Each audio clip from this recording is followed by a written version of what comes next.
28 Hukum Kekuasaan. Hukum ke-31. Kendalikan pilihan-pilihan Anda. Suruhlah orang lain bermain dengan kartu yang Anda bagikan. Ketaatan kepada hukum ini. Bagian pertama. Sejak awal masa pemerintahannya, Ivan yang kemudian dikenal sebagai Ivan the Terrible terpaksa menghadapi realita yang tidak menyenangkan. Negara itu sangat membutuhkan reformasi, tetapi ia kekurangan kekuasaan untuk melakukannya. Batasan terbesar kepada wewenangnya berasal dari kaum boyar, golongan pangeran Rusia yang mendominasi negara itu dan menteror para petani. Pada tahun 1553, pada usia 23 tahun, Ivan jatuh sakit.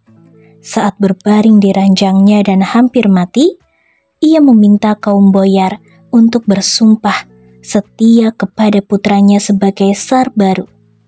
Sebagian dari mereka bimbang, sebagian lain bahkan menolak.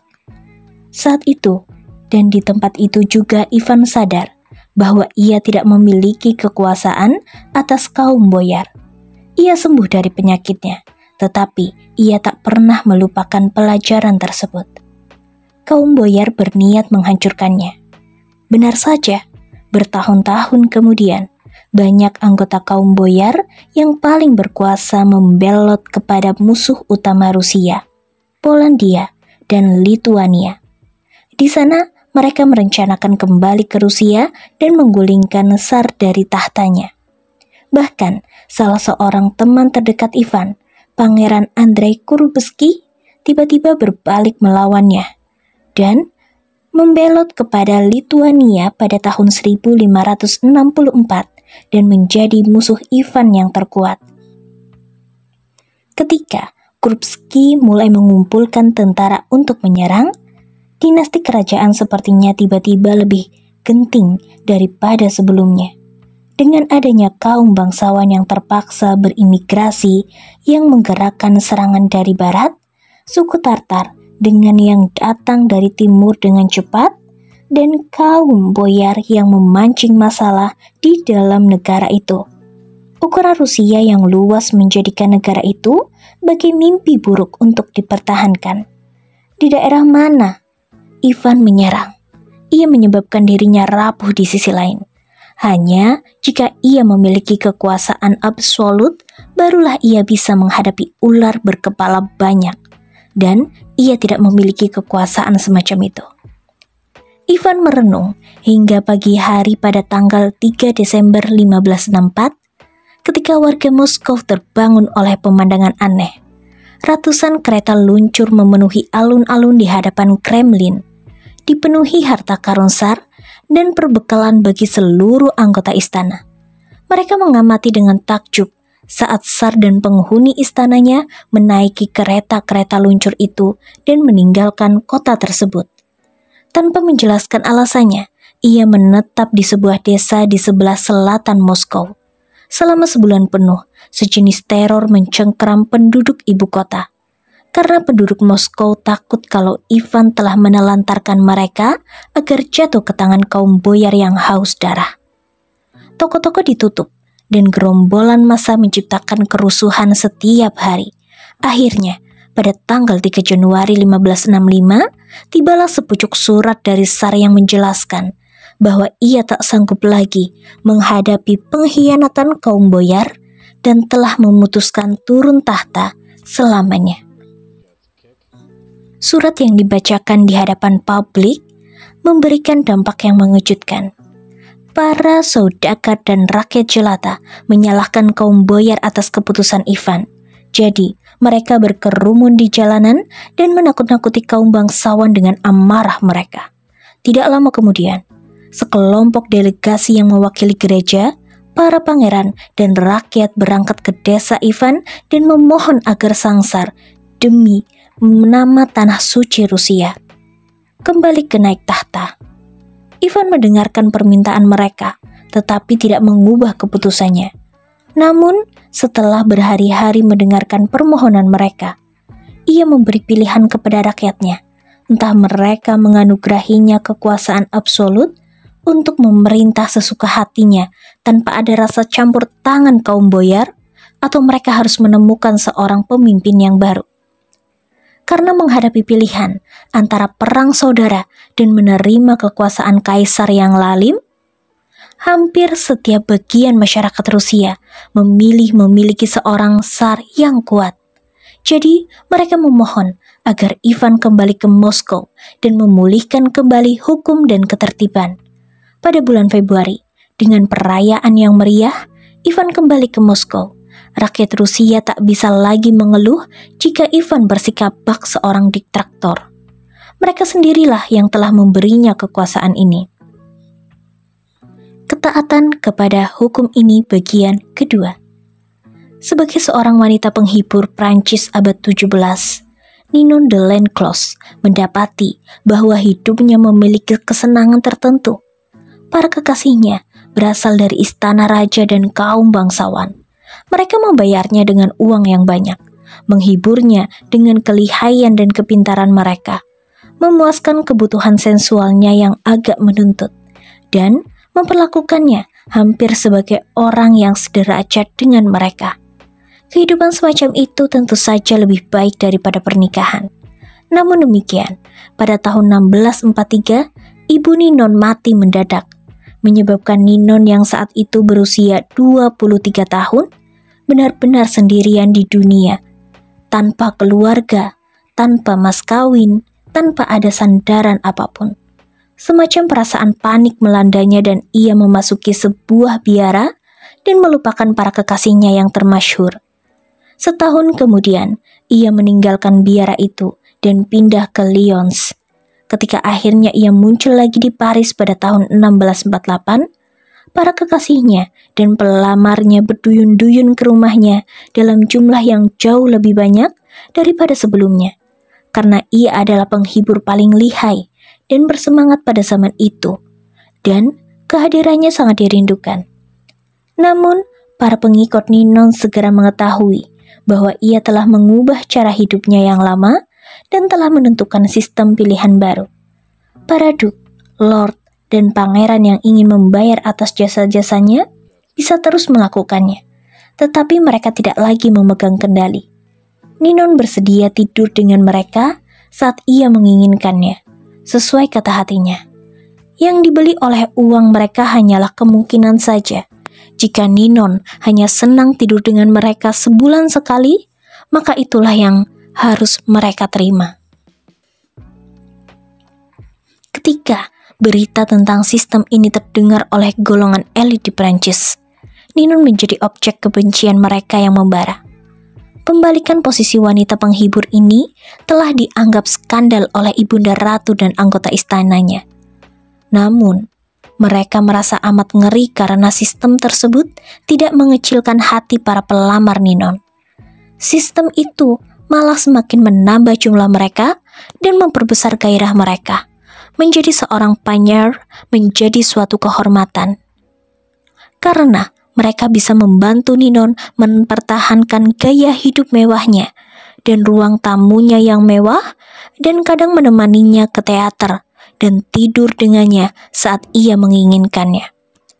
Yang bahkan lebih terhormat adalah kaum martir yang bisa berada di dekatnya tanpa membayar dan mempertahankan harapan, betapapun kecilnya, bahwa suatu hari nanti mereka menjadi seorang favorit. Kemungkinan itu memancing banyak sekali pemuda bangsawan karena tersebar berita bahwa tidak ada seorang pun penghibur lain yang sanggup menandingi seni bercinta Ninon. Jadi, para pria yang sudah beristri maupun masih lajang, pria tua maupun muda, memasuki jaring perangkap Ninon dan memilih salah satu dari dua pilihan yang diberikan kepada mereka. Dan kedua pilihan itu amat memuaskan Ninon. Kunci kekuasaan. Kata-kata seperti kebebasan, pilihan, dan opsi membangkitkan kekuasaan kemungkinan yang jauh melampaui realita keuntungan yang diberikan olehnya. Ketika diteliti dengan seksama, pilihan yang kita miliki di pasar, dalam pemilu, dalam dunia kerja, kita cenderung memiliki batasan yang jelas. Pilihan itu seringkali merupakan persoalan pilihan yang sederhana antara A dan B tanpa ada pilihan yang lain.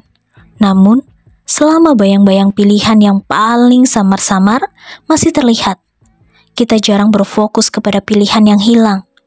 Kita memilih percaya bahwa permainan itu adil dan bahwa kita memiliki kebebasan. Kita memilih tidak terlalu lama memikirkan kedalaman kebebasan kita untuk memilih.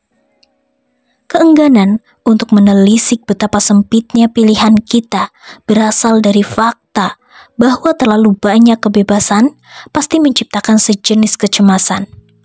Frase pilihan yang tidak terbatas terdengar terlalu menjanjikan, tetapi pilihan yang tidak terbatas sesungguhnya akan melumpuhkan kita dan mengaburkan kemampuan kita untuk memilih. Ruang lingkup pilihan kita yang terbatas menenteramkan kita. Berikut beberapa salah satu bentuk pengendalian pilihan. Yang paling lazim, warnai pilihan Anda. Inilah teknik favorit Henry Kissinger. Sebagai sekretaris negara Presiden Richard Nixon, Kissinger menganggap dirinya lebih berpengetahuan daripada bosnya. Ia yakin bahwa dalam sebagian besar situasi, ia mengambil keputusan terbaik sendiri. Tetapi jika ia mencoba menentukan kebijakan, ia akan menyinggung perasaan atau bahkan membuat pria yang terkenal tidak percaya diri merasa berang. Jadi, Kissinger mengajukan 3 atau 4 pilihan tindakan setiap situasi dan menyajikan sedemikian rupa supaya pilihan yang ia jagokan sepertinya selalu menjadi solusi terbaik jika dibandingkan dengan pilihan yang lain. Berkali-kali, Nixon mencaplok umpan itu tanpa pernah merasa curiga bahwa ia melangkah ke arah yang sesuai dengan pengarahan Kissinger. Inilah alat yang sangat baik untuk dipergunakan terhadap orang-orang yang tidak percaya diri. Paksa orang-orang yang suka melawan. Salah satu masalah utama yang dihadapi oleh Dr. Milton H. Erickson, perintis terapi hipnotis pada tahun 1850-an, adalah kekambuhan penyakit. Para pasiennya mungkin terlihat pulih dengan cepat, tetapi kerentanan mereka yang jelas terhadap terapi tersebut menutupi satu perlawanan yang mendalam. Mereka akan segera kambuh dan menunjukkan kebiasaan lamanya, menyalahkan sang dokter dan berhenti mengunjunginya guna menghindari kejadian ini. Erickson mulai membuat sebagian pasiennya mengalami kekambuhan agar mereka merasa seburuk saat pertama kali mereka datang menemuinya.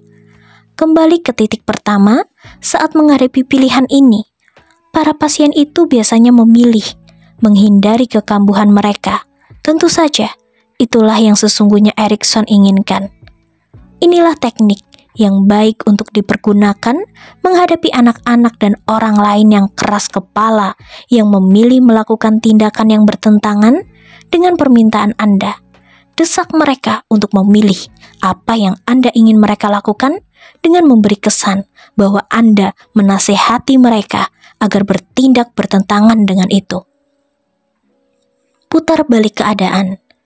Pada tahun 1860-an, John D. Rockefeller berusaha menciptakan monopoli minyak. Jika ia berusaha membeli perusahaan yang lebih kecil, mereka pasti mengetahui apa yang sedang ia lakukan dan menyerang balik. Bahkan sebaliknya, ia mulai diam-diam membeli perusahaan kereta api yang membawa pasokan minyak itu. Setelah itu, ketika ia berusaha mengambil alih satu perusahaan tertentu dan menghadapi perlawanan, ia mengingatkan mereka bahwa mereka tergantung kepada kereta apinya. Dengan menolak bahwa pasokan minyak atau menaikkan ongkos angkut minyak itu, bisnis mereka pasti hancur. Rockefeller memutar balik keadaan supaya satu-satunya pilihan yang dimiliki oleh para produsen minyak kecil adalah pilihan yang ia berikan kepada mereka. Dengan taktik ini, lawan Anda tahu bahwa mereka terpaksa menerima kartu yang Anda berikan. Tetapi hal itu tidak penting. Teknik ini pasti efektif untuk menaklukkan orang-orang yang melawan mereka. Pilihan yang menyusut. Dealer seni akhir abad 19 Ambroise Vollard menyempurnakan teknik ini. Para pelanggan datang ke toko Vollard untuk melihat berapa lukisan Cézanne. Ia menunjukkan 3 lukisan tanpa menyebutkan harganya, lalu berpura-pura tidur ayam. Para pengunjung itu terpaksa untuk pergi tanpa mengambil keputusan. Biasanya mereka kembali keesokan harinya untuk melihat lukisan itu lagi. Tetapi kali ini, Vollard mengeluarkan lukisan yang kurang menarik dan berpura-pura beranggapan bahwa lukisan itu sama. Para pengunjungnya yang kebingungan melihat-lihat lukisan baru yang ditawarkan, lalu pulang untuk mempertimbangkannya. Lalu kembali lagi, sekali lagi, kejadian yang sama terjadi. Vollard menunjukkan lukisan yang kualitasnya lebih buruk lagi. Akhirnya, para pembeli itu sadar bahwa lebih baik mereka membeli lukisan yang ia tunjukkan kepada mereka, karena besok pasti ditunjukkan lukisan yang lebih buruk yang harganya bahkan lebih mahal lagi. Variasi teknik ini adalah menaikkan harga setiap kali si pembeli merasa bimbang dan setiap hari. Inilah rencana negosiasi yang sangat bagus untuk dipergunakan kepada orang-orang yang pada dasarnya menderita kebimbangan kronis, yang pasti mendapat gagasan bahwa mereka menerima perjanjian yang lebih baik hari ini daripada jika mereka menunggu hingga besok. Manusia lemah di ujung tebing. Teknik ini mirip dengan taktik warnai pilihan Anda, tetapi saat menghadapi orang yang lemah, Anda harus bersikap lebih agresif. Permainkan emosi mereka, pergunakan rasa takut dan teror untuk memacu mereka bertindak. Cobalah pergunakan akal sehat Anda, maka mereka akan selalu menemukan cara untuk menunda-nunda keputusan. Ikatan persaudaraan antara penjahat. Korban Anda melakukan satu rencana kejahatan tertentu, menciptakan ikatan darah dan rasa bersalah di antara kalian. Mereka ikut serta dalam rencana penipuan Anda, melakukan satu tindakan kejahatan, dan amat mudah dimanipulasi. Sergei Stavisky, penipu Prancis terkenal tahun 1920-an, amat melibatkan pemerintah dalam tipu dayanya sehingga negara tidak berani menghukumnya dan memilih tidak mengganggunya. Seringkali bijak bagi Anda untuk melibatkan orang yang bisa menyebabkan Anda terluka paling parah jika Anda gagal. Keterlibatan mereka bisa tampak samar-samar, bahkan satu petunjuk tentang keterlibatan mereka saja bisa mempersempit pilihan mereka dan menjamin untuk kebungkaman mereka. Sebuah dilema yang bercabang. Pahamilah hal ini. Dalam sebuah perjuangan Anda melawan rival Anda, seringkali Anda perlu menyakiti mereka. Dan jika Anda jelas-jelas menjadi agen hukum mereka, harapkanlah serangan balik. Harapkanlah balas dendam. Namun dengan demikian, jika di mata mereka sendiri mereka tampak seperti agen kesialan mereka sendiri, mereka pasti menyerah secara diam-diam. Ketika Ivan meninggalkan Moskow ke desanya, para warga yang memintanya kembali menyetujui tuntutannya agar ia diberi kekuasaan absolut. Selama bertahun-tahun mendatang, kebencian mereka kepadanya atas teror yang ia sebabkan kepada negara itu semakin berkurang karena, sebagaimanapun juga, mereka sendirilah yang telah memberikan kekuasaan itu kepadanya. Karena itulah, senantiasa baik bagi Anda untuk membiarkan korban Anda memilih racun mereka dan menyelubungi keterlibatan Anda dalam menyediakan racun itu kepada mereka selama mungkin. Pembalikan peran. Di lain pihak, dengan membatasi pilihan orang lain, kadang Anda membatasi pilihan Anda sendiri. Ada situasi di mana Anda akan beruntung jika Anda membiarkan rival Anda memperoleh tingkat kebebasan yang tinggi. Saat Anda mengamati mereka beroperasi, Anda memberi diri Anda sendiri peluang yang kaya untuk memata-matai, mengumpulkan informasi, dan merencanakan tipuan Anda. Pembangkir abad 19 James Rothschild menyukai metode ini. Ia merasa bahwa jika ia mencoba mengendalikan langkah-langkah musuhnya, ia kehilangan peluang untuk mengamati strategi mereka dan merencanakan jalur yang lebih efektif. Semakin besar kebebasan yang ia berikan kepada mereka dalam jangka yang pendek, akhirnya ia bisa semakin kuat saat bertindak untuk melawan mereka. Hukum 32. Bermainlah sesuai fantasi orang lain. Ketaatan kepada hukum ini. Kota besar negara bagian Venesia makmur selama warganya merasa bahwa republik kecil mereka didukung oleh nasib. Pada abad pertengahan dan zaman High Renaissance, monopoli nyata kota ini terhadap perdagangan di daerah timur menjadikan sebagai kota besar terkaya di Eropa. Di bawah pemerintahan republik dari dermawan, rakyat Venesia menikmati kebebasan yang hanya pernah dikenal sedikit penduduk Italia lain.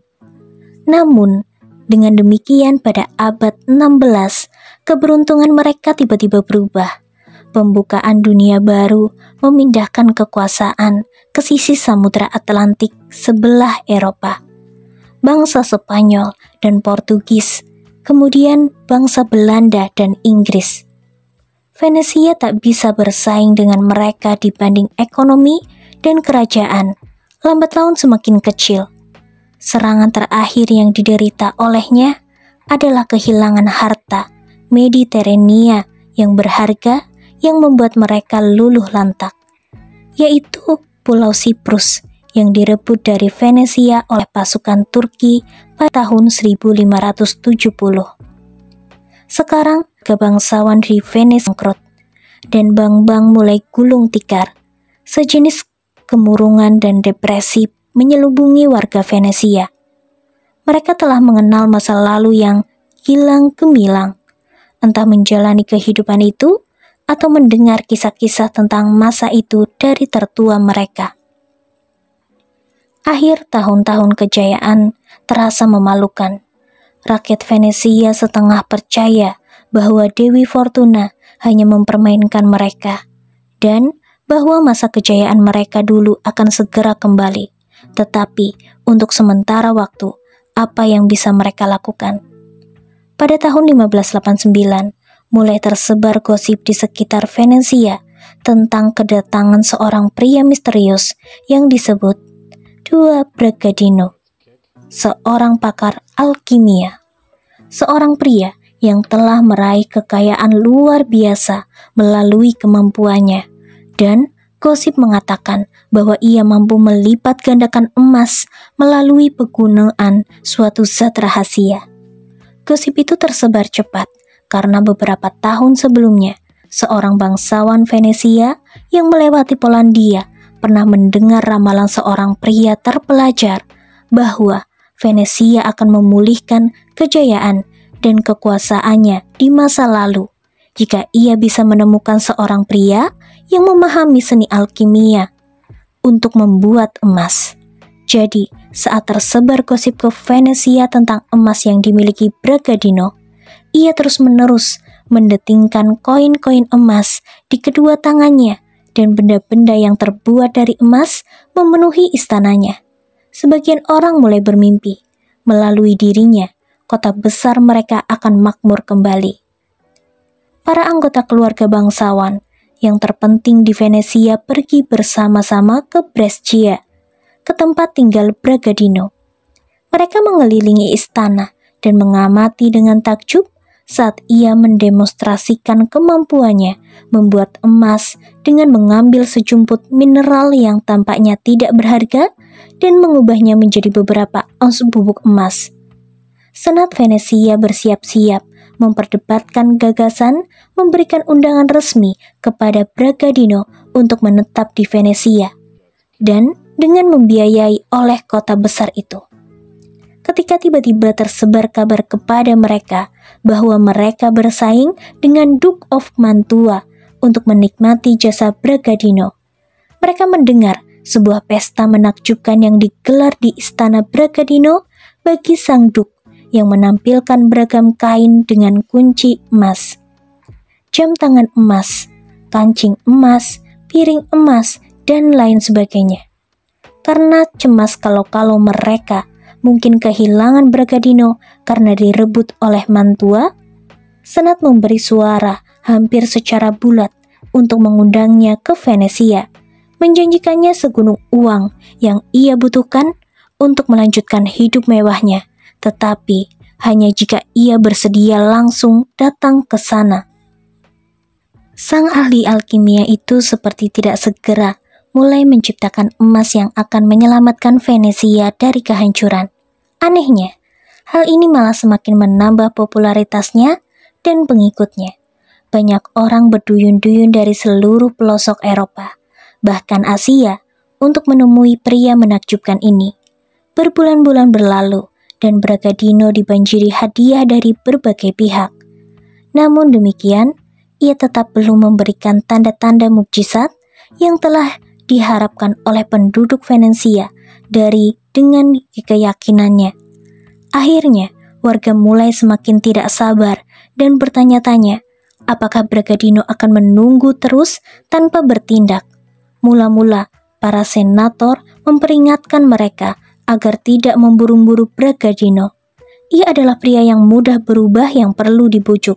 Tetapi, akhirnya, sang bangsawan juga mulai bertanya-tanya, dan Senat berada di bawah tekanan untuk menunjukkan hasil investasi kota besar itu yang semakin bengkak.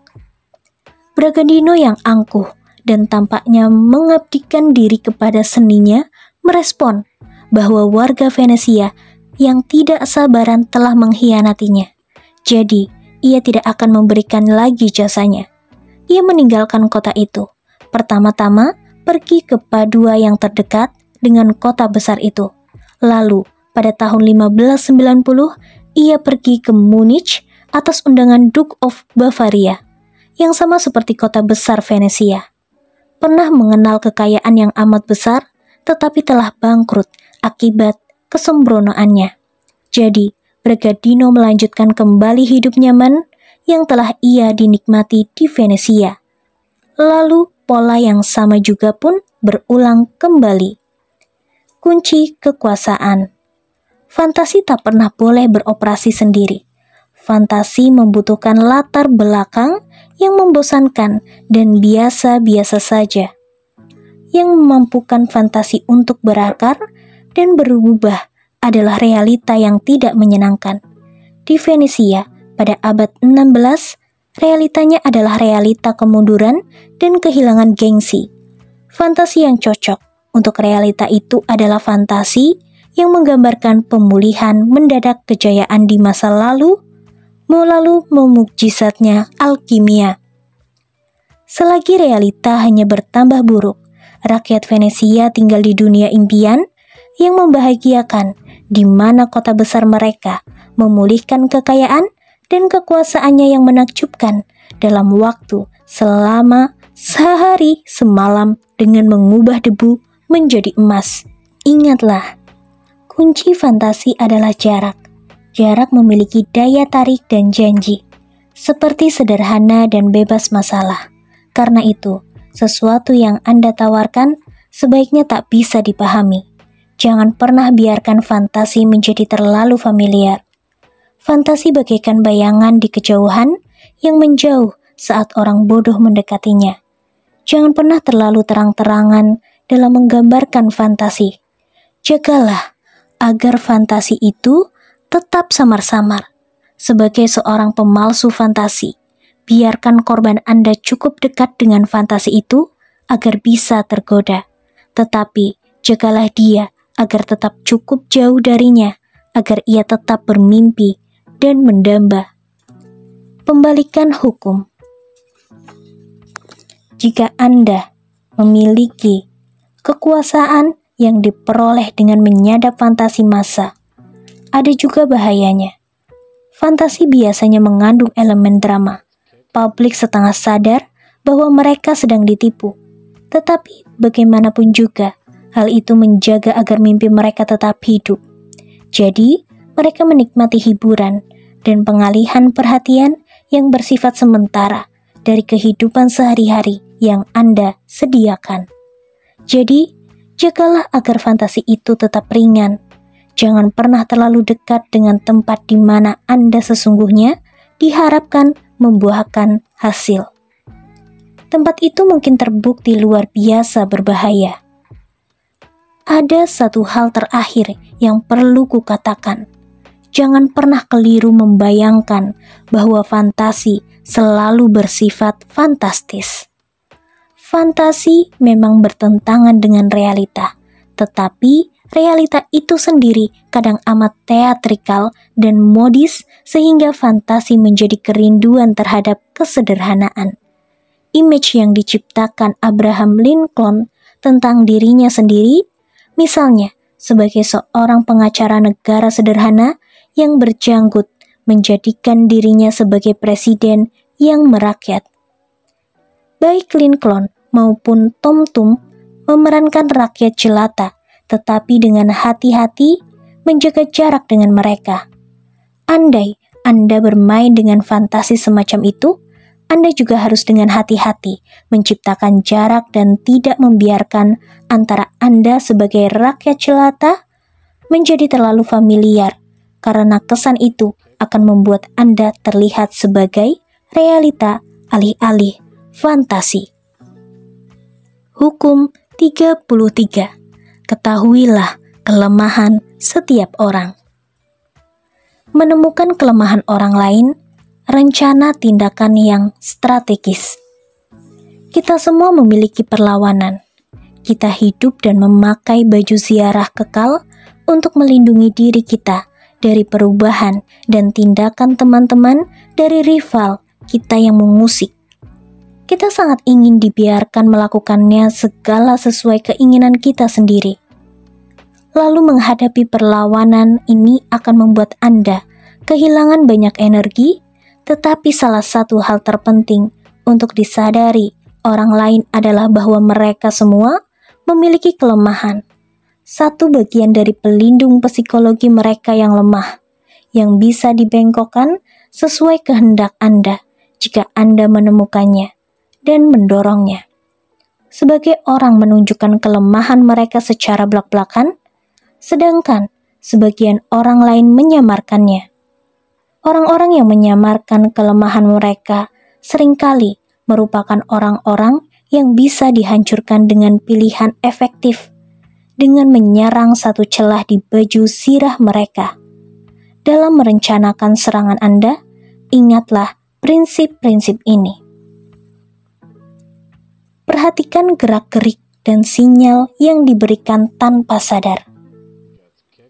Sebagaimana yang dikatakan oleh Sigmund Freud, tidak ada seorang pun manusia yang bisa menyimpan rahasia.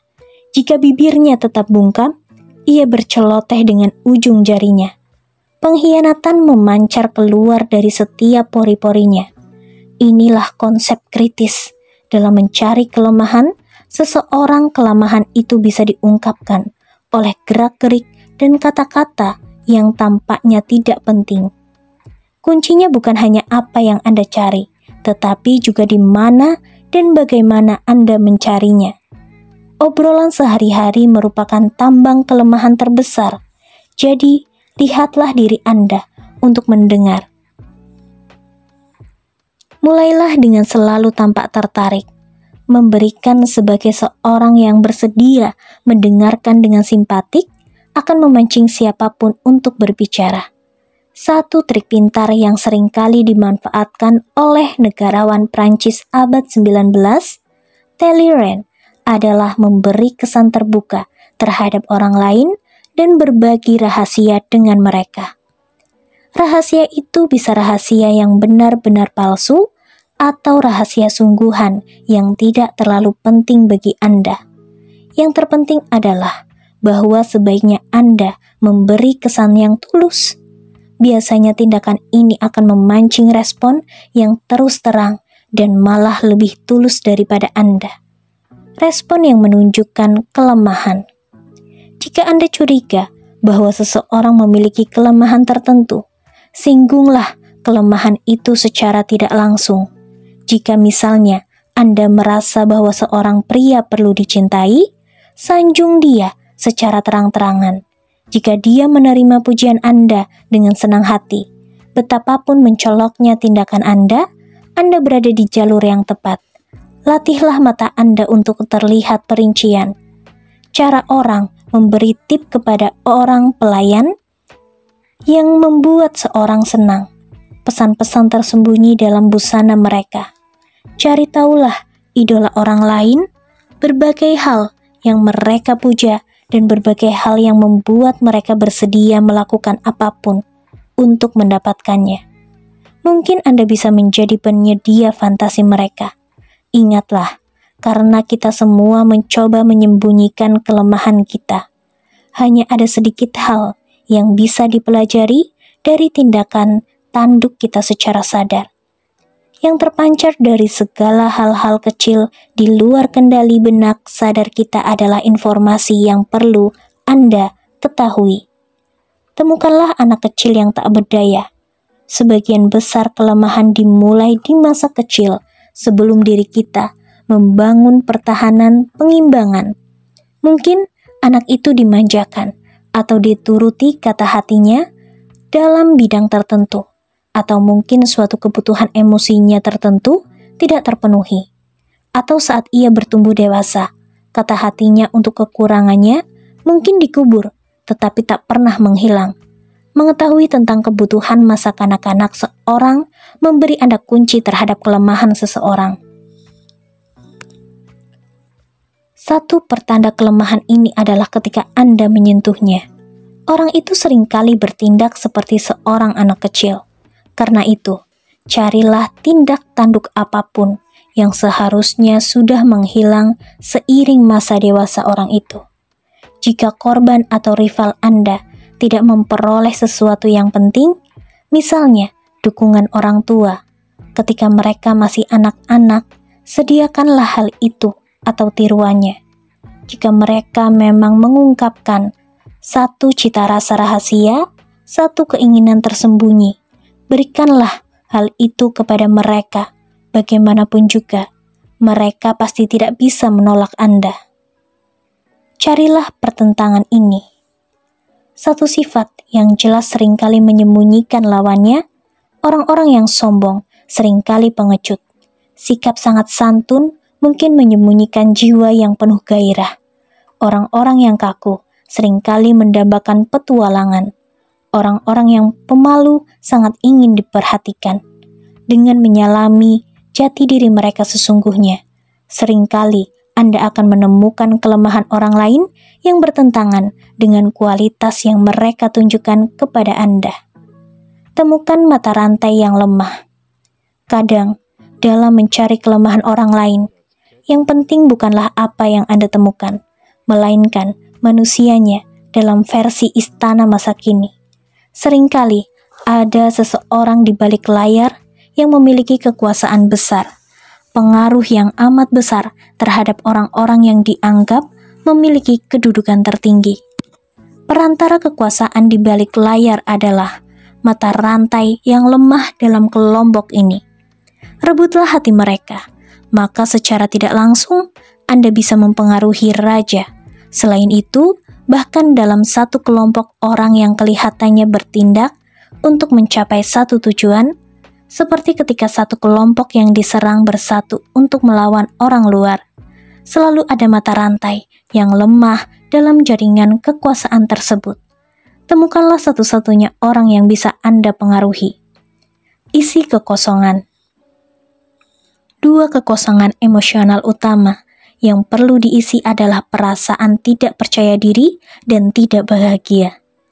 Orang-orang yang tidak percaya diri adalah orang bodoh yang menginginkan jenis pengesahan sosial apapun. Mengenai orang-orang yang secara kronis tidak bahagia, carilah akar ketidakbahagiaan mereka. Orang-orang yang tidak percaya diri dan tidak bahagia adalah orang-orang yang paling tidak mampu untuk menyamarkan kelemahan mereka. Kemampuan untuk mengisi kekosongan emosi mereka adalah sumber kekuasaan yang besar dan jelas-jelas paling bisa diperpanjang hingga jangka waktu yang tak terhingga. Manfaatkanlah emosi yang tak terkendali. Yang tak terkendali bisa berupa perasaan paranoid, rasa takut yang tidak sebanding dengan situasi yang dihadapi, atau emosi mendasar apapun seperti hawa nafsu, keserakahan, keangkuhan, atau kebencian. Orang-orang yang berada dalam cengkeraman emosi ini seringkali tak bisa mengendalikan diri mereka sendiri. Jadi, Anda bisa untuk mengendalikan mereka. Ketaatan kepada hukum ini. Ketaatan pertama. Pada tahun 1615, Uskup Lucon yang berusia 30 tahun, yang kemudian dikenal sebagai Kardinal Richelieu, menyampaikan pidato di hadapan perwakilan 3 golongan Prancis, golongan pendeta, kaum bangsawan, dan rakyat jelata.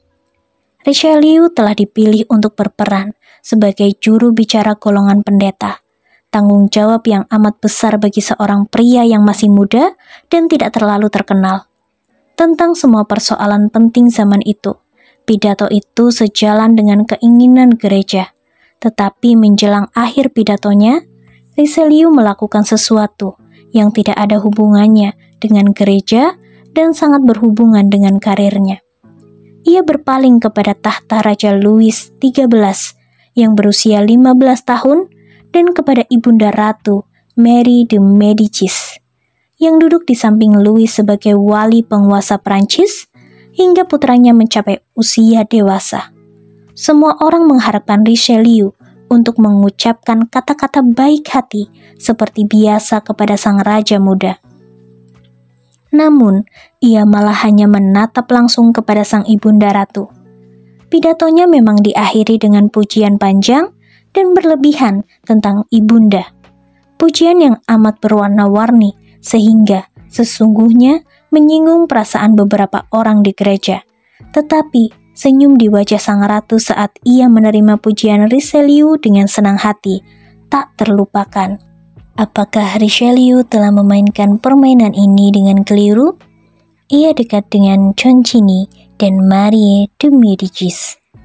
Semua penasehat dan menteri mereka sekarang tidak disukai lagi, dan sebagian dari mereka bahkan ditangkap.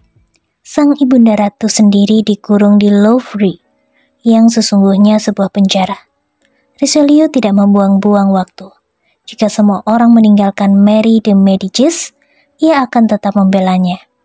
Ia tahu bahwa Louis tak bisa menyingkirkannya, karena sang raja masih sangat muda, dan bagaimanapun juga ia selalu tergantung kepada ibunya. Sebagai satu-satunya sisa teman Mary yang berkuasa, Richelieu mengisi fungsi penting sebagai penghubung antara sang raja dan ibu. Sebagai imbalannya, ia dilindungi oleh sang ibunda ratu, dan berhasil bertahan di tengah kudeta istana, bahkan semakin berkembang. Selama beberapa tahun berikutnya, sang bunda ratu semakin tergantung kepada Richelieu.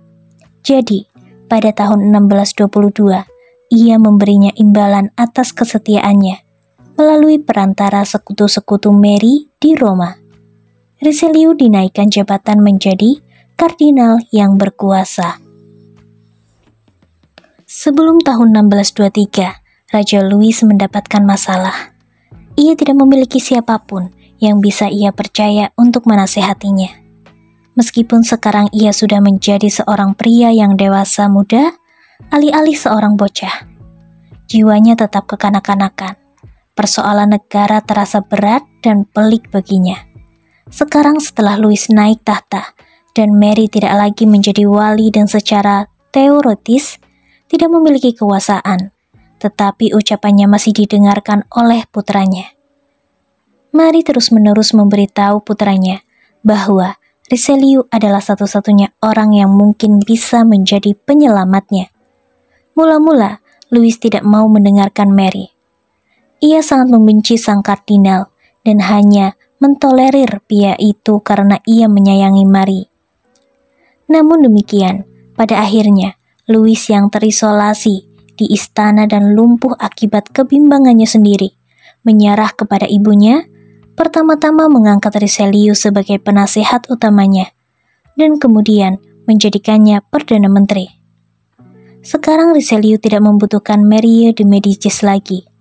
Ia berhenti mengunjungi dan merayu Marie. Berhenti mendengarkan pendapatnya, bahwa berdebat dengannya dan menentang keinginannya. Sebaliknya, ia berkonsentrasi kepada sang raja dan menjadikan dirinya sangat diperlukan oleh tuan barunya. Semua Perdana Menteri terdahulu yang memahami sifat kekanak-kanakan sang raja berusaha menjauhkannya dari masalah. Richelieu yang lihai mempermainkan permainan yang berbeda, sengaja mendorong sang raja untuk mengerjakan proyek ambisiusnya satu persatu. Misalnya, berperang melawan keluarga Huguenot dan akhirnya melakukan perang yang berlarut-larut dengan Spanyol. Ukuran proyek ini hanya membuat sang raja semakin tergantung kepada Perdana Menterinya yang kuat.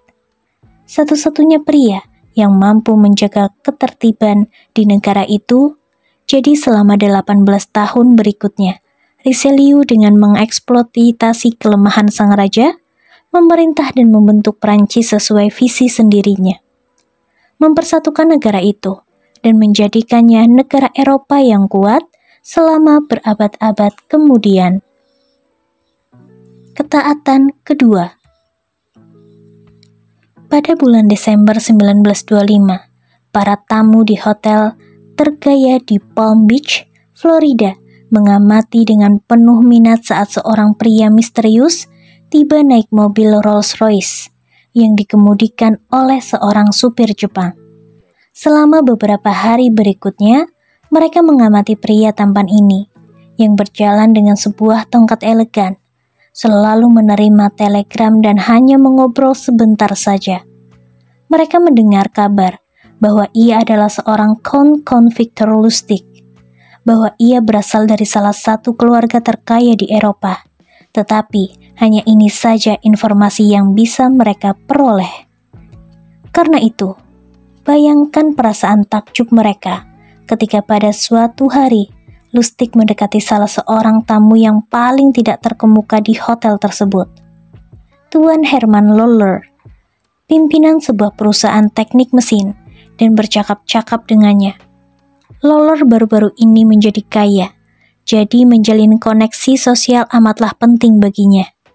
Ia merasa terhormat dan agak terintimidasi oleh pria canggih ini, yang bisa bicara bahasa Inggris dengan sempurna, dengan sedikit aksen asing.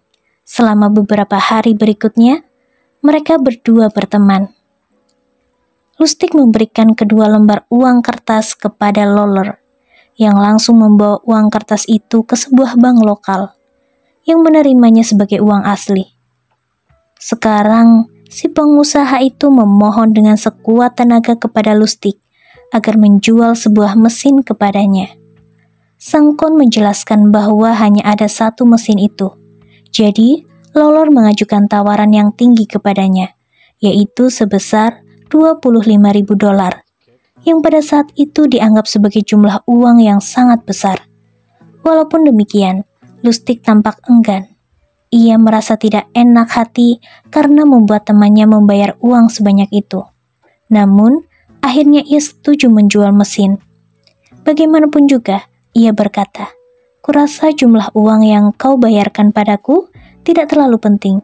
Bagaimanapun juga, kau pasti bisa memperoleh kembali uang itu dalam waktu beberapa hari saja dengan menggandakan uang kertasmu sendiri." Setelah meminta Loller bersumpah agar tidak pernah mengungkapkan keberadaan mesin itu kepada orang lain, Lustig menerima uang itu. Malam itu, Lustig meninggalkan hotel tersebut.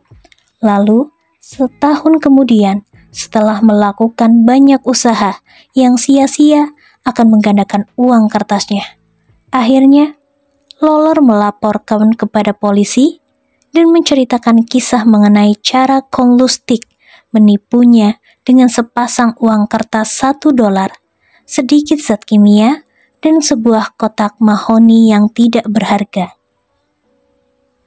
Ketaatan ketiga. Pada tahun 1559, Raja Prancis Henry II tewas dalam eksibisi justik. Putranya naik tahta menjadi Prancis kedua, tetapi di balik layar terdapat istri dan Ratu Henry, Catherine de Medicis, seorang wanita yang sudah sejak dulu membuktikan keahliannya dalam persoalan kenegaraan. Ketika Prancis meninggal setahun kemudian, Catherine mengendalikan negara itu sebagai wali bagi putra berikutnya yang mewarisi tahta itu, calon Raja Charles, yang pada saat itu baru berusia 10 tahun. Ancaman utama terhadap kekuasaan sang ratu adalah Anthony de Bourbon, Raja Navarre, dan saudara lelakinya, Louis, Pangeran Conde yang berkuasa, karena mereka berdua bisa menyatakan hak mereka untuk berperan sebagai wali raja, alih-alih Catherine yang bagaimanapun juga berdarah Italia, seorang wanita asing. Catherine segera mengangkat Anthony sebagai Letnan Jenderal Kerajaan, suatu gelar yang sepertinya memuaskan ambisinya. Hal itu juga berarti bahwa Anthony harus tetap tinggal di istana, di mana Catherine bisa tetap mengawasinya. Langkah Catherine berikutnya terbukti lebih cerdik. Anthony terkenal lemah terhadap para wanita muda, jadi Catherine menugaskan salah seorang dayang perempuannya yang paling menarik, Louis de Reuth, untuk merayunya sebagai kekasih Anthony sekarang. Louis melaporkan semua tindakan pria itu kepada Catherine. Langkah itu amat brilian, sehingga Catherine menugaskan seorang dayang lain untuk mendekati Pangeran Conde. Jadi, terbentuklah Eskadron Fallen, yang terdiri dari para gadis muda yang dimanfaatkan oleh Catherine untuk tetap mengendalikan para pria yang tidak mencurigai apa-apa di istananya. Pada tahun 1572, Catherine menikahkan putrinya, Marguerite de Valois, dengan Henry, putra Anthony dan Raja baru Navarre. Menempatkan sebuah keluarga yang selalu melawannya amat dekat dengan kekuasaan merupakan langkah yang berbahaya. Jadi, untuk memastikan kesetiaan Henry, ia mengerahkan anggota tercantik, skuadron terbangnya, Charlotte de Beauharnais-Semblancy, Baroness Souffleux. Catherine melakukan tindakan ini meskipun Henry sudah menikah dengan putrinya. Beberapa minggu kemudian, Marguerite de Valois menulis dalam riwayat hidup singkatnya, "The Souffleux amat memikat suamiku sehingga kami tidak lagi tidur bersama, apalagi mengobrol. Sang Baroness adalah mata-mata yang sangat baik dan membantu mempertahankan agar Henry tetap berada di bawah kendali Catherine. Ketika putra bungsu sang ratu, Duke of Alençon, menjadi amat akrab dengan Henry, sehingga ia takut kalau mereka berdua mungkin berkomplot menjatuhkannya. Ia juga menugaskan sang Baroness untuk mendekatinya. Anggota skuadron terbang yang paling bernama buruk di negaranya merayu Alençon. Jadi, kedua pemuda itu segera memerebutkan wanita itu dan persahabatan mereka segera berakhir. Begitu pula bahaya konspirasi apapun. Ketaatan keempat. Arabella Huntington, istri tokoh rel kereta api terkenal akhir abad 19, Collis B. Huntington, berasal dari keluarga yang sederhana dan selalu berjuang untuk memperoleh pengakuan sosial dari sesamanya yang kaya raya. Ketika ia menggelar sebuah pesta di mansionnya di San Francisco, hanya sedikit anggota kalangan elit sosial yang datang. Sebagian besar dari mereka menganggapnya sebagai seorang wanita mata duitan, bukan sebagai anggota kaum mereka. Karena kekayaan suaminya yang amat besar, para dealer seni mendekatinya, tetapi dengan sikap amat merendahkan karena jelas-jelas mereka menganggapnya sebagai seorang OKB. Hanya seorang pria terkemuka yang memperlakukannya dengan cara berbeda. Dealer seni Joseph Duven. Selama beberapa tahun pertama hubungan Duven dengan Arabella, ia berusaha tidak menjual hasil karya seni yang mahal kepadanya. Sebaliknya, Duven menemani Arabella ke toko-toko indah, mengobrol tanpa henti tentang para ratu dan putri yang ia kenal. Akhirnya, pikir Arabella ada seorang pria yang memperlakukanku sebagai manusia yang sederajat. Bahkan, lebih superior dalam golongan kelas atas. Sementara itu, walaupun Dufan tidak mencoba menjual hasil karya seni kepadanya, ia memang secara halus mendidik Arabella dengan memberitahukan ide-ide estetiknya, yaitu bahwa hasil karya seni terbaik adalah hasil karya seni termahal. Setelah Arabella meresapi cara pandang Dufan tentang segalanya, Dufan bersikap seolah Arabella selalu memiliki cita rasa yang sangat tinggi. Meskipun sebelum bertemu dengannya, cita rasa wanita itu sangat rendah. Ketika Collis Huntington meninggal pada tahun 1900, Arabella mewarisi kekayaannya yang besar. Tiba-tiba ia mulai membeli lukisan mahal, misalnya karya Rembrandt dan Velázquez. Ia hanya membeli lukisan itu dari Dufan.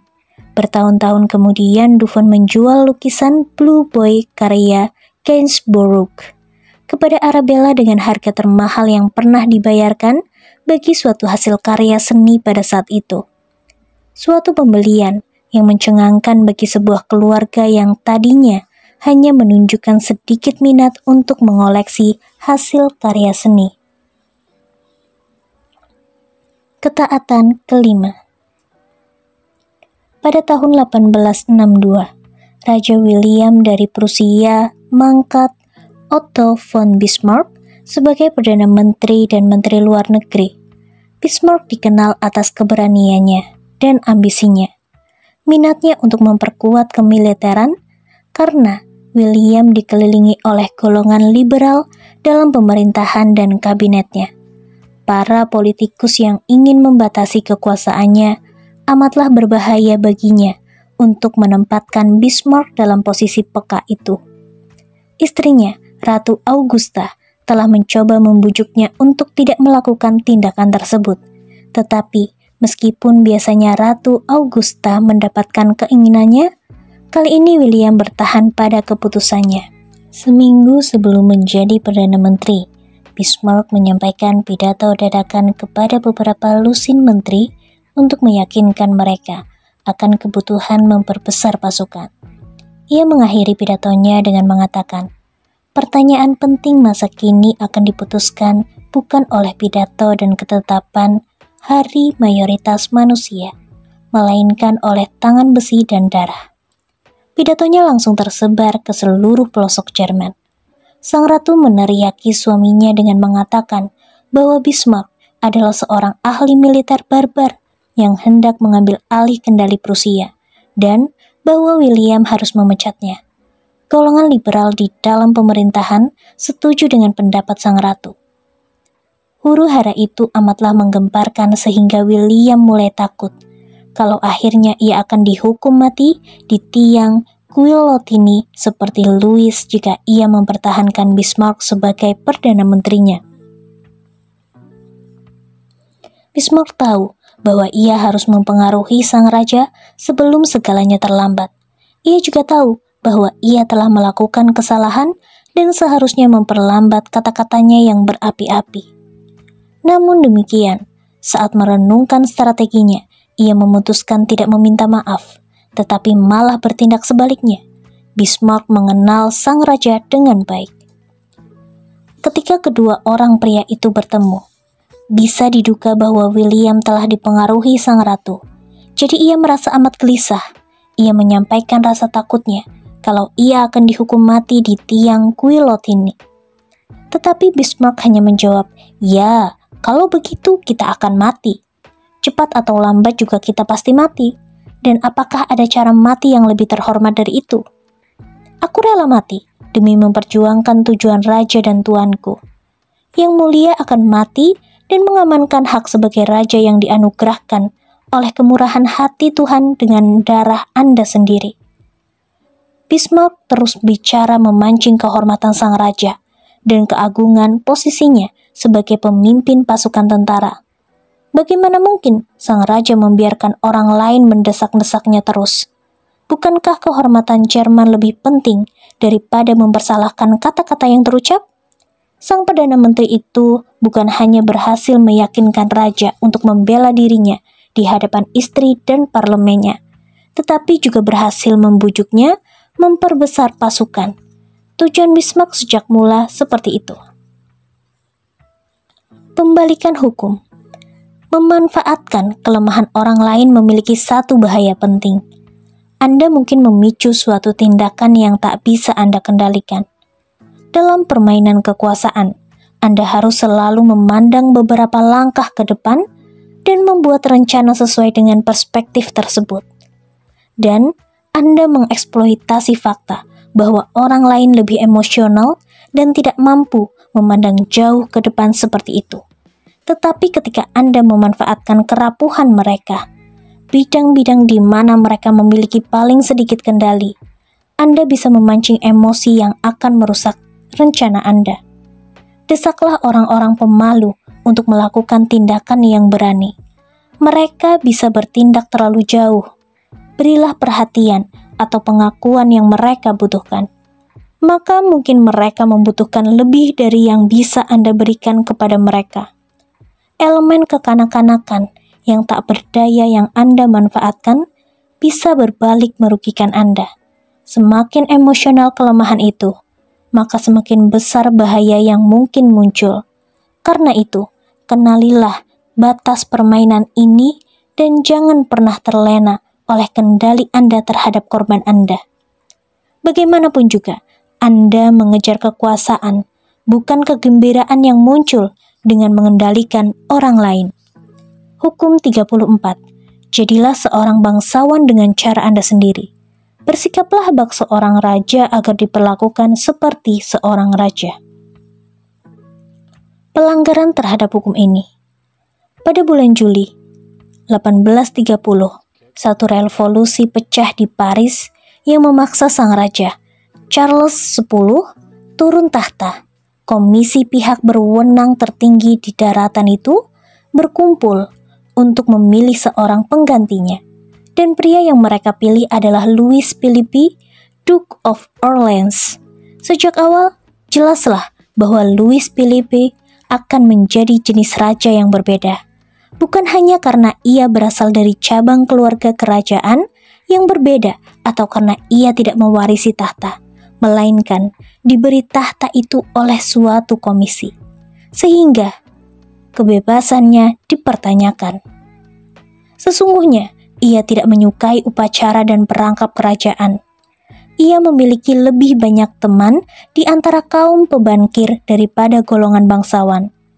Ia tidak berniat menciptakan jenis peraturan kerajaan baru, seperti yang telah dilakukan oleh Napoleon, tetapi menurunkan statusnya agar bisa berbaur dengan semakin baik dengan golongan pengusaha dan golongan kelas menengah yang telah memintanya menjadi pemimpin mereka.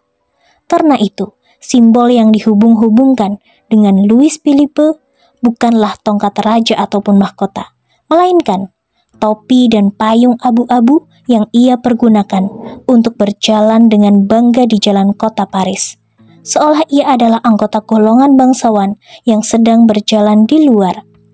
Ketika Louis Philippe mengundang James Rothschild, pebangkir terpenting di Eropa, ke istananya, ia memperlakukannya bak seorang yang setara dengannya. Dan berbeda dengan raja manapun sebelumnya, ia bukan hanya berbicara bisnis dengan Monsieur Rothschild, tetapi secara harfiah, ia hanya berbicarakan masalah bisnis saja, karena ia sangat menyukai uang dan telah mengumpulkan kekayaan yang amat besar. Saat pemerintahan Raja Borjuis berjalan lambat, rakyat mulai membencinya. Kaum bangsawan tak tahan melihat seorang raja yang tidak seperti raja. Jadi, dalam waktu beberapa tahun mereka berbalik melawannya. Sementara itu, golongan orang miskin yang semakin besar jumlahnya, termasuk golongan radikal yang telah mengusir Charles X, tidak menemukan kepuasan dalam diri seorang penguasa yang tidak bersikap seperti seorang raja atau memerintahkannya sebagai seorang raja. Para pebangkir yang paling berjasa bagi Louis Philippe segera menyadari bahwa merekalah yang mengendalikan negara itu, bukan Louis Philippe. Jadi, mereka memperlakukannya dengan semakin penuh kebencian. Pada suatu hari, pada permulaan suatu perjalanan kereta api yang diatur untuk keluarga raja, James Rothschild menegur Louis Philippe di hadapan umum karena keterlambatannya. Sekali waktu, sang raja menjadi sumber berita yang menggemparkan dengan memperlakukan si pembangkir seperti seseorang yang berkedudukan sejajar dengannya. Sekarang, si pembangkir itulah yang memperlakukan sang raja seperti seorang bawahan. Akhirnya, pemberontakan para pekerja yang telah menjatuhkan pendahulu Louis Philippe mulai bangkit. Jadi, sang raja menundukkan mereka dengan jalan kekerasan. Tetapi apa yang dipertahankan Louis Philippe dengan amat brutal? Ia tidak membeli intuisi kerajaan yang ia cela ataupun republik yang demokratis, karena pemerintahannya mencegah hal itu. Sepertinya yang sesungguhnya ia pertahankan adalah kekayaan sendiri dan kekayaan para pembangkir. Cara ini bukan cara yang baik untuk mengilhami kesetiaan di antara warga negara. Pada awal tahun 1848, rakyat Prancis dari berbagai golongan mulai melakukan demonstrasi atas reformasi pemilu yang akan membuat negara itu benar-benar demokratis. Sebelum bulan Februari, demonstrasi ini berubah menjadi ganas. Guna menenangkan rakyat, Louis Philippe memecat Perdana Menterinya dan menunjukkan seorang anggota golongan liberal sebagai penggantinya. Tetapi, tindakan ini menciptakan kebalikan dampak yang ia inginkan. Rakyat malah merasa bisa mendesak sang raja untuk melakukan berbagai tindakan. Demonstrasi itu berubah menjadi revolusi total dengan tembakan senapan dan barikade-barikade yang dibentuk di jalanan. Pada malam hari, tanggal 23 Februari, gerombolan rakyat Paris mengelilingi istana. Dengan amat mendadak, sehingga semua orang terkejut. Louis Philippe turun tahta, sore itu juga, dan kabur ke Inggris. Ia tidak meninggalkan pengganti sama sekali, dan bahkan tidak mengusulkan penggantinya sama sekali. Seluruh pemerintahannya dihentikan dan menghilang bak sebuah kelompok sirkus keliling yang meninggalkan kota tersebut. Ketaatan kepada hukum ini. Ketika Christopher Columbus sedang mencoba mencari dana bagi pelayaran yang legendaris, banyak orang di sekelilingnya yakin bahwa ia berasal dari golongan bangsawan Italia. Pandangan ini berlanjut sepanjang sejarah melalui sebuah biografi yang ditulis setelah kematian sang penjelajah oleh putranya, yang menggambarkan sebagai keturunan Kong Colombo dari putri Cucharo di Montferrat. Secara ringkas, legendaris Kolonius dan kedua sepupu pertamanya merupakan keturunan langsung seorang kaisar Konstantinopel. Latar belakang itu memang benar-benar termasyhur, tetapi gambaran itu tidak lebih dari sekedar fantasi yang menarik, karena Columbus sesungguhnya merupakan putra Domenico Colombo, seorang penentu rendahan yang telah membuka sebuah toko anggur ketika Christopher masih remaja, dan kemudian mencari nafkah dengan menjual keju. Columbus sendiri telah menciptakan mitos latar belakangnya sebagai bangsawan karena sejak awal ia merasa bahwa takdir telah memilihnya secara khusus untuk melakukan perbuatan-perbuatan hebat, bahwa ia memiliki sejenis aura raja dalam darahnya. Karena itu, ia bersikap seolah ia memang merupakan keturunan keluarga bangsawan. Setelah menjalani karirnya yang biasa-biasa saja, sebagai seorang saudagar di sebuah kapal laut komersial, Columbus yang berasal dari Genoa menetap di Lisbon. Dengan memanfaatkan kisah palsu tentang latar belakangnya sebagai bangsawan, ia menikah dengan anggota keluarga Lisbon yang berkemuka, yang memiliki koneksi yang amat baik dengan bangsawan Portugis. Melalui kedua mertuanya, Columbus berhasil menggelar pertemuan dengan Raja Portugal, João II, dan ia mengajukan petisi untuk meminta dana untuk membiayai pelayaran ke arah barat yang ditujukan untuk menemukan rute yang lebih pendek ke Asia. Sebagai ganti mengumumkan bahwa temuan apapun yang ia raih dilakukan atas nama raja, Columbus menginginkan serangkaian hak, gelar Laksmana Agung Samudra, jabatan Raja Muda atas daratan apapun yang ia temukan, dan 10% keuntungan dari perdagangan masa depan dengan daratan temuannya. Semua hak ini bisa diwariskan kepada keturunannya dan berlanjut sepanjang masa. Columbus mengajukan tuntunan meskipun tadinya ia hanya seorang saudagar biasa. Jadi, ia hampir tak tahu apa-apa tentang navigasi. Ia tak bisa menggunakan busur 90 derajat dan ia tak pernah memimpin sekelompok pria. Singkatnya, ia benar-benar tidak memenuhi syarat untuk melakukan pelayaran yang ia ajukan dalam proposalnya. Terlebih lagi, petisinya tidak melibatkan perincian apapun tentang caranya mencapai tujuannya, hanya janji-janji yang tidak jelas saja. Pada tahun 1492, bangsa Spanyol akhirnya bisa mengusir para penyerang Moor yang telah merebut berbagai bagian negara itu berabad-abad lalu, karena beban masa depan terhadap bendahara negara sudah terangkat. Isabella merasa bahwa akhirnya ia bisa merespon terhadap tuntutan temannya si penjelajah. Jadi, ia memutuskan membeli 3 kapal, peralatan, lalu membayar gaji kru, dan memberi gaji yang memadai bagi Columbus. Yang lebih penting, ia telah menandatangani surat kontrak yang menganugerahkan Columbus berbagai gelar dan hak yang ia inginkan dengan ngotot. Setelah merasa puas karena tuntunannya telah dipenuhi, Columbus berlayar pada tahun yang sama untuk mencari rute menuju Asia.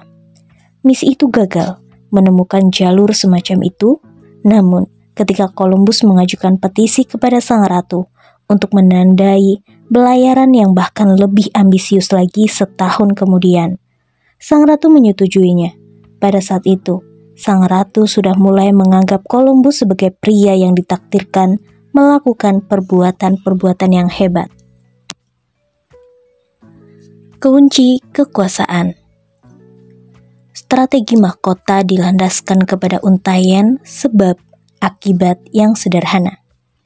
Jika kita yakin bahwa kita ditakdirkan untuk menjadi seorang yang hebat, keyakinan kita akan terpancar keluar, sama seperti sebuah mahkota yang menciptakan aura di sekeliling seorang raja. Aura yang terpancar keluar akan mempengaruhi orang lain di sekitar kita, yang akan beranggapan bahwa kita pasti memiliki alasan untuk merasakan kepercayaan diri sebesar itu. Orang-orang yang memakai mahkota sepertinya tidak merasakan batasan batin mengenai apa yang bisa mereka minta dan apa yang sanggup mereka raih. Aura ini juga pasti memancar keluar. Batasan dan penghalang pun menghilang. Pergunakan strategi mahkota, maka Anda akan terkejut saat menyadari seberapa sering strategi ini membuahkan hasil. Ambil contoh anak-anak yang bahagia yang meminta apapun keinginan mereka dan mendapatkannya. Harapan mereka yang tinggi adalah pesona mereka. Orang dewasa senang mengabulkan keinginan mereka, persis seperti Isabella yang senang mengabulkan keinginan Columbus. Aura raja sebaiknya tidak disalah-artikan sebagai aura arogan. Sikap arogan mungkin memang terlihat seperti hak sang raja, tetapi sesungguhnya sikap itu menguak perasaan tidak aman. Sikap arogan benar-benar bertentangan dengan sikap seorang raja. Pada usia 14 tahun, Tafari tinggal di istana, di mana ia langsung membuat menelik, terkesan dan terjadi kesayangan sang raja. Keanggunan Tafari di bawah tekanan, kesabarannya, dan keyakinan dirinya yang tenang membuat sang raja takjub. Para bangsawan muda lain yang arogan, suka menggertak dan iri hati, mendorong-dorong raja yang ramping dan kutu buku itu. Tetapi, ia tidak pernah marah. Sikap itu merupakan pertanda perasaan tidak aman. Ia tidak bersedia menunjukkan sikap serendah itu. Saat itu pun sudah ada orang-orang di sekelilingnya yang merasa bahwa pada suatu hari nanti, Tafari akan memegang tampuk kepemimpinan karena ia bersikap seolah ia sudah tiba di puncak kekuasaan. Sikap seorang bangsawan memiliki manfaat lain. Para penipu telah sejak dulu mengetahui nilai kedok ningrat. Kedok itu entah memperdaya orang lain dan membuat mereka lebih tidak dicurigai, atau membuat mereka terintimidasi dan bersikap defensif seperti yang diketahui oleh Count Victor Lustig. Setelah Anda membuat orang bodoh bersikap defensif, dia pasti terjebak. Penipu Yellow Kidwell juga seringkali menjebak dengan memakai kedok seorang pria kaya raya dan juga menunjukkan aura acuh khas pria kaya raya. Dengan menyinggung suatu metode gaib untuk mendapatkan uang, ia menunjukkan sikap acuh bak seorang raja dan memancarkan kepercayaan diri seolah ia benar-benar sangat kaya. Orang-orang bodoh yang menjadi korbannya pasti memohon agar bisa ikut serta dalam bisnisnya, agar mendapat peluang menikmati kekayaan yang telah ia tunjukkan dengan amat jelas. Terakhir, untuk menegaskan kritik psikologis yang terlibat dalam memancarkan tindak tanduk bak seorang raja, ada berbagai strategi eksternal yang bisa Anda pergunakan untuk membantu Anda menciptakan efek tersebut. Pertama, ada strategi Columbus. Senantiasalah ajukan tuntunan yang berani. Tetapkan harga yang tinggi dan jangan bimbang. Kedua, dengan cara bermartabat, dekatilah orang yang memiliki kedudukan tertinggi di gedung itu. Tindakan ini akan langsung menempatkan Anda pada posisi yang setara dengan chief eksekutif yang Anda sekarang. Inilah strategi Daud dan Goliat. Dengan memilih lawan yang hebat, Anda menciptakan kesan seolah Anda juga hebat. Ketiga, berilah hadiah kepada para atasan Anda. Inilah strategi orang yang memiliki penyokong. Dengan memberi hadiah kepada penyokong Anda, pada dasarnya Anda mengatakan bahwa kalian berdua sejajar. Inilah permainan tipuan lama, yaitu memberi supaya Anda bisa menerima. Ketika penulis zaman Renansi Pietro Aretino menginginkan Duke of Mantua sebagai penyokong berikutnya, ia tahu bahwa jika ia memperbudak dirinya sendiri dan menjilat, maka sang Duke pasti beranggapan bahwa ia tidak pantas disokong. Jadi, ia mendekati sang Duke sambil membawa berbagai hadiah. Dalam kasus ini banyak lukisan buatan teman baik si penulis, yaitu Titian. Menerima hadiah itu menciptakan sejenis kesejajaran antara sang Duke dan sang penulis. Sang Duke merasa tenang karena ia merasa bahwa ia sedang menghadapi seorang pria yang sama-sama ningrat seperti dirinya sendiri. Ia menyokong Aretino dengan dana yang amat besar. Strategi memberi hadiah ini tidak mencolok dan brilian karena Anda tidak memohon.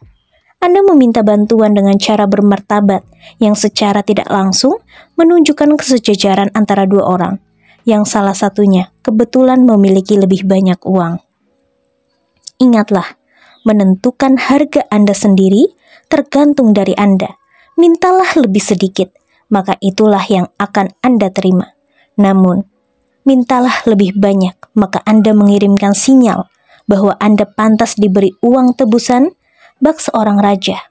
Bahkan, orang yang menolak Anda pun pasti menghormati kepercayaan diri Anda. Dan penghormatan itu pada akhirnya nanti pasti membuahkan hasil dalam beragam cara yang tak bisa Anda bayangkan.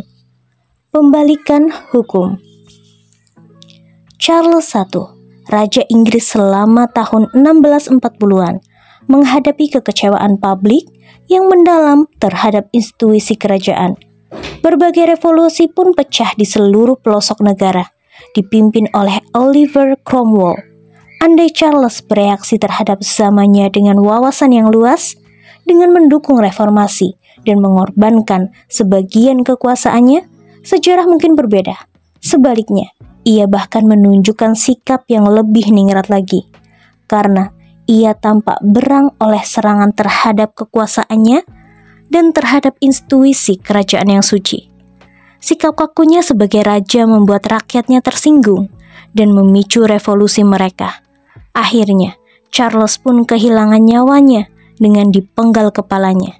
Pahamilah, Anda harus memancarkan kepercayaan diri, bukan sikap arogan atau sikap mencemooh. Hukum ke-35. Kuasailah seni memilih waktu yang tepat.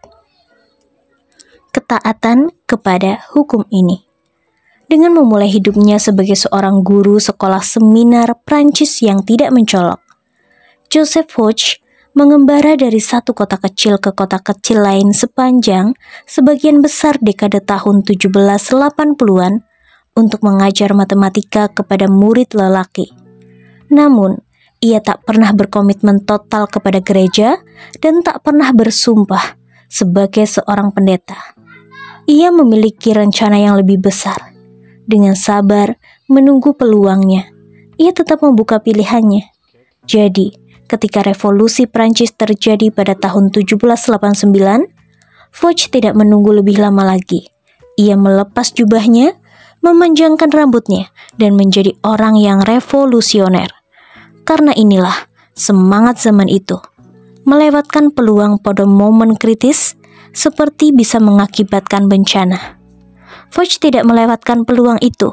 Setelah berteman dengan pemimpin kaum revolusioner, Robespierre, ia segera naik jabatan dalam hierarki para pemberontak. Tahun 1792, kota Nantes memilih Foch sebagai wakilnya untuk menghadiri konvensi nasional. Ketika Foch tiba di Paris untuk menghadiri konvensi tersebut, suatu jurang yang lebar telah membentang antara golongan moderat dan golongan Jacobin yang radikal. Kemampuannya menentukan pilihan waktu sangatlah hebat.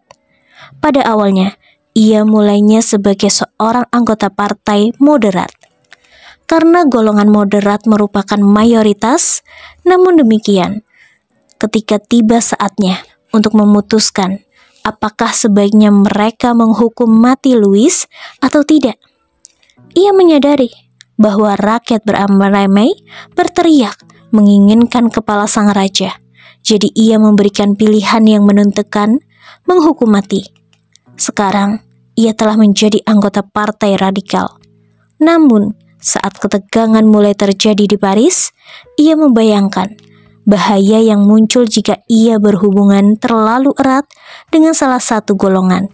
Jadi, ia menerima suatu jabatan di provinsi di mana ia bisa bersembunyi selama beberapa waktu.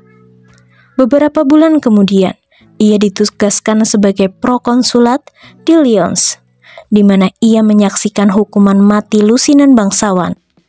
Namun dengan demikian, pada momen tertentu ia menghentikan pembunuhan tersebut karena ia merasa bahwa suasana hati rakyat sudah mulai berubah, walaupun ia sudah menumpahkan banyak darah. Warga kota Lyons tetap mengeluk-elukannya sebagai penyelamat dari kejadian yang dikenal dengan sebutan teror.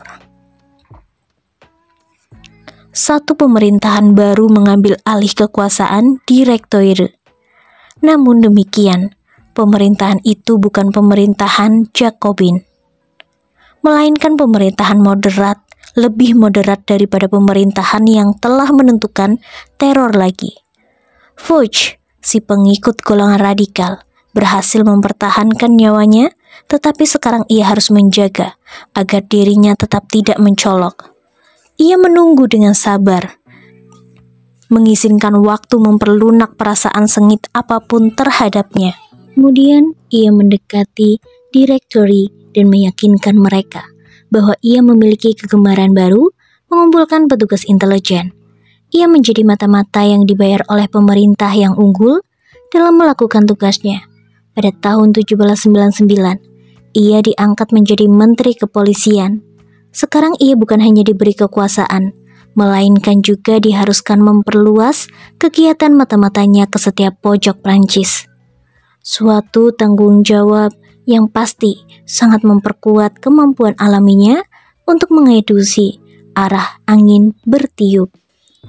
Salah satu tren nasional pertama yang ia deteksi sesungguhnya berasal dari Napoleon, seorang jenderal baru yang kasar, yang takdirnya langsung ia sadari bertalian dengan masa depan Prancis. Ketika Napoleon meluncurkan kudeta pada tanggal 9 November 1799, Foch berpura-pura tertidur. Sesungguhnya, ia tidur sepanjang hari. Atas bantuan tidak langsung ini, bagaimanapun juga, Mencegah kudeta militer dianggap sebagai tugas Foch. Napoleon mempertahankannya sebagai menteri kepolisian dalam rezim barunya. Pemerintahan berikutnya adalah pemulihan anarki dalam bentuk Raja Louis. Saudara laki Louis, Foch, yang selalu menyadari pergeseran kondisi sosial berikutnya. Pemerintahan Louis tidak akan bertahan lama. Ia tidak memiliki kepandaian seperti Napoleon.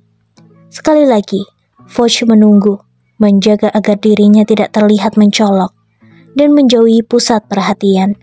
Benar saja, pada bulan Februari 1815, Napoleon kabur dari Pulau Elba, tempat ia dipenjarakan. Louis panik. Kebijakannya telah membuatnya dibenci rakyat, yang berteriak ingin Napoleon kembali. Jadi, Louis berpaling kepada satu-satunya pria yang mungkin bisa menyelamatkan nyawanya, yaitu Foch, mantan pria radikal yang telah mengirimkan saudara lelakinya. Tetapi, sekarang menjadi salah seorang politikus yang paling populer dan dikagumi di Prancis. Namun demikian, Foch tidak mau berpihak kepada seorang pecundang.